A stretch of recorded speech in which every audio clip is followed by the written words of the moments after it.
So I've got a few problems with the car, relatively minor problems that I feel I need to address. One of which is not the fact that my dog is sticking her head through the door. Hi, Chloe. The most urgent to me at the moment is the fact that I've thought from the beginning that the throttle return springs were too tight, too strong. And I'm kind of starting to think maybe that's not the whole story, because it seems to be worse, and I don't think the springs are going to get tighter. So I'm going to look at that and possibly some other things. So in my mind, I can take the throttle cable out of the equation by simply grabbing my bracket here and just kind of manipulating the throttle there.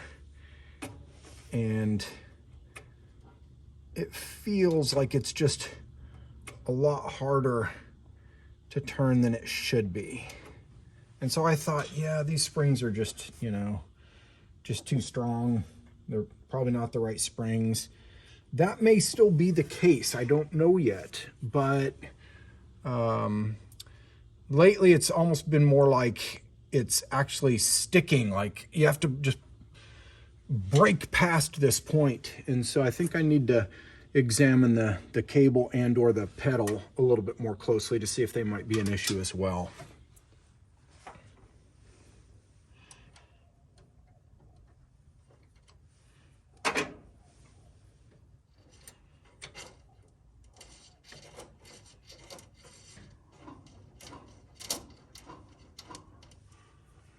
Well, it moves fairly easily, makes a little bit of noise. I'll probably get some oil in there at the very least. Might pop under the car and have a closer look.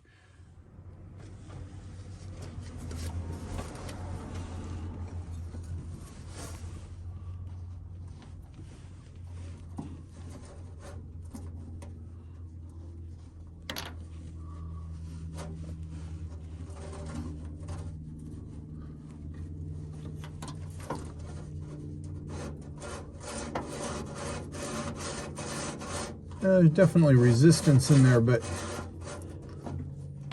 not anything significant at all. No. Not hard to push it back through. I think I'll just... Yeah, it's catching up back there. Sometimes you can... There we go. Get it to come through anyway.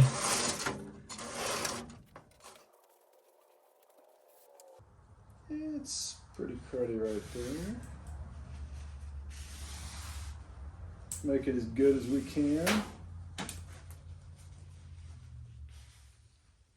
I'm not concerned about there being a little, sort of permanent bend in there. That's to be expected. But I am kind of seeing some crack built up, some more dried up kind of garbage there. That's certainly not going to help with the smooth motion of the cable that you'd like to have.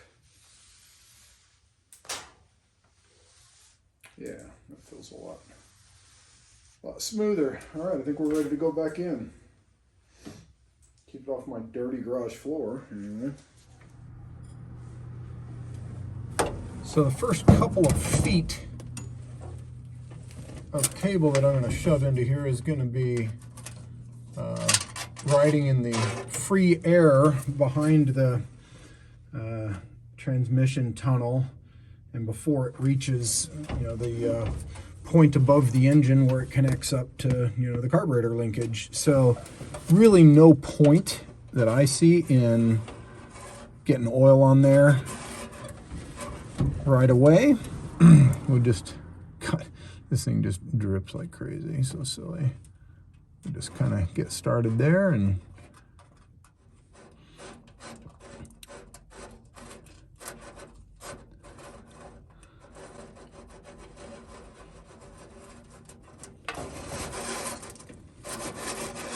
all right. Good enough.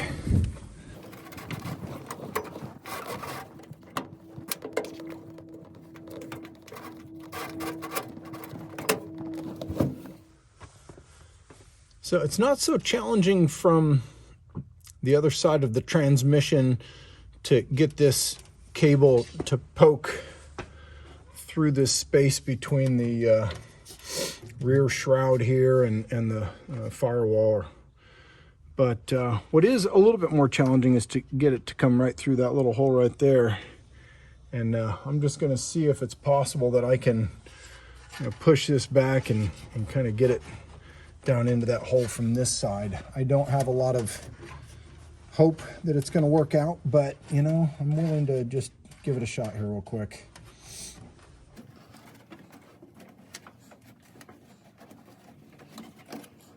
The reality is my fingers are entirely too big to be trying to do something like this. But sometimes I just gotta find out for myself. Is it truly impossible, or is it just fairly difficult? Oh, would you look at that? Dude! Big freaking score, man. It's like one of the more exciting things that'll happen to me. I mean, not like ever, but, at least today, or maybe even the next several days. I don't know. So, I am perfectly happy with that. So, need to make sure that's kind of lined up fairly well. Yeah, we're in the proper position.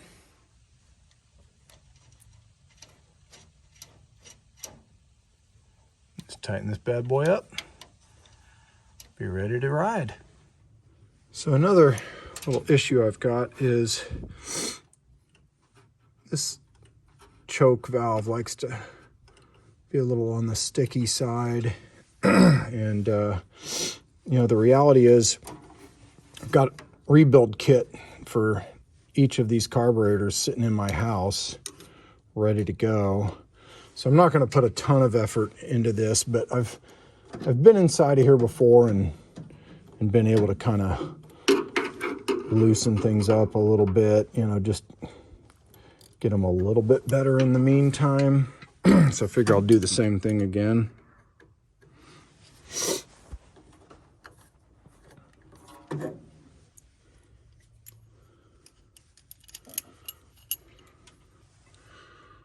Right side choke, RE. Unfortunately, my left carburetor also has a right side choke. Learned that, I don't know, a few months after I brought it home.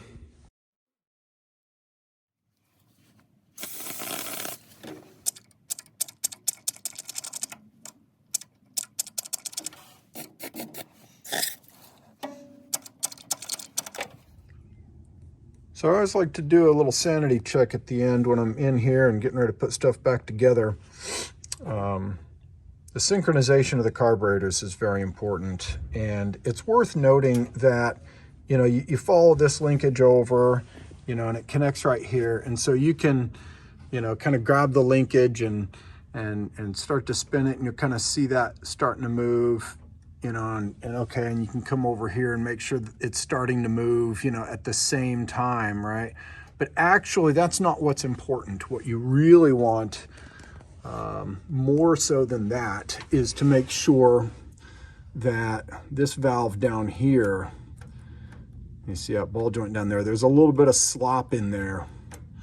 And so this is actually the valve that, as it opens, you're sucking more air down into your engine. And so that's much more so important than making sure that this point opens at the exact same time as the other side.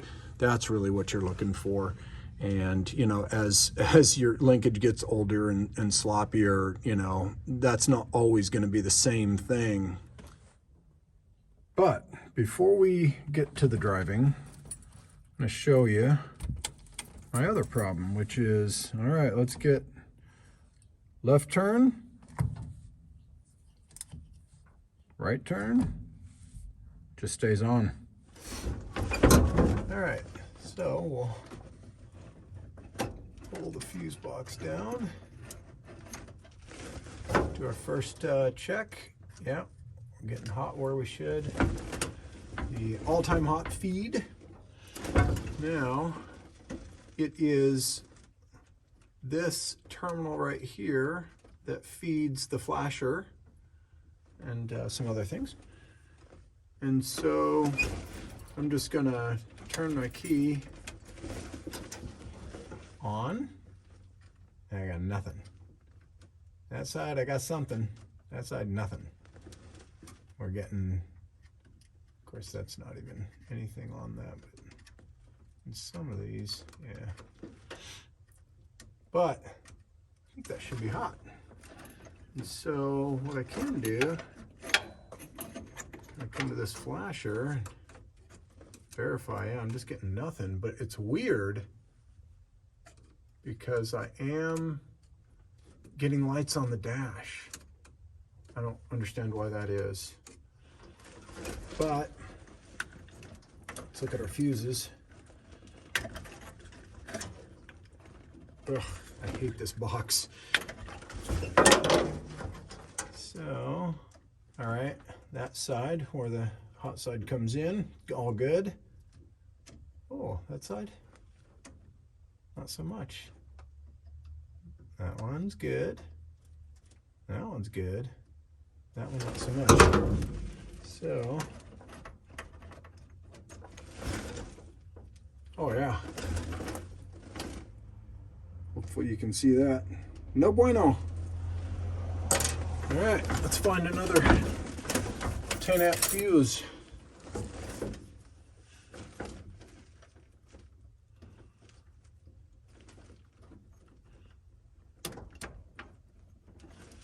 All right, let's try this test again.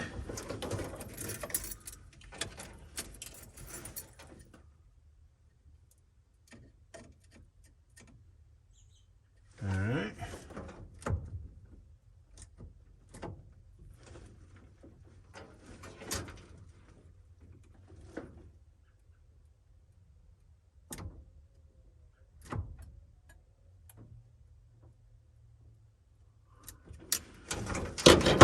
I think we're good.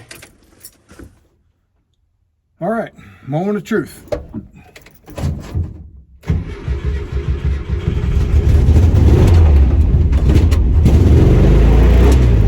The truth is, it's a lie. That's no good. So this is actually worth showing. I've run into this problem before. This wheel here needs to be in this section here, and as you can see, mine is on the outside of it. So I need to go back there and adjust my cable, let the pedal fall forward a little bit, get it into the right position. All right, take two. Let's edit out that part where it didn't work right.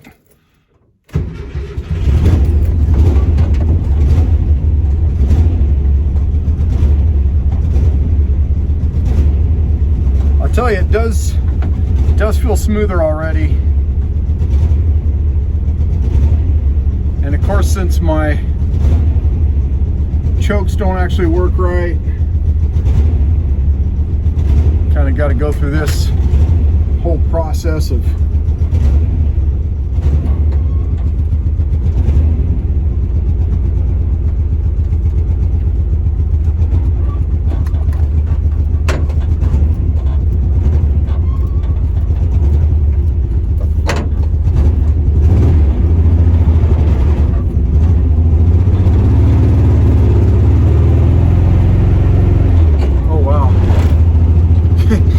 take some getting used to. Actually, it's so much smoother.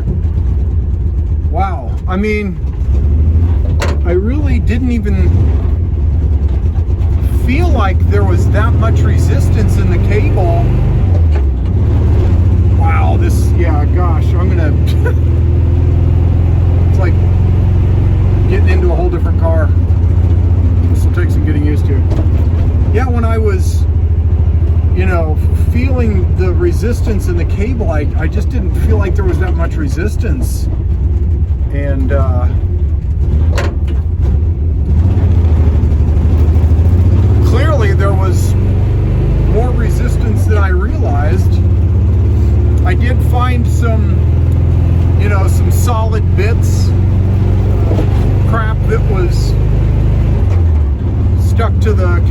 itself when I pulled it all the way out. And honestly, I could have probably done a much better job of cleaning it than I did. And I did nothing to clean, you know, the tube that the cable rides in. But the difference is absolutely night and day. Now, since I did not do a proper job of cleaning it, you know, probably it could be kind of back to a poor state, I don't know, within months or years. But now I know exactly what that feels like, and if it happens again, I'll have a whole lot better idea what needs to be done. Yeah, I have the granularity that I've been missing of getting that accelerator pedal right where I want it to be. That's fantastic. Well, we'll call this a success, and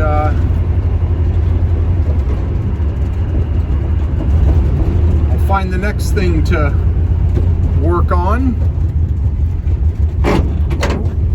Make sure to keep you guys in the loop when I do.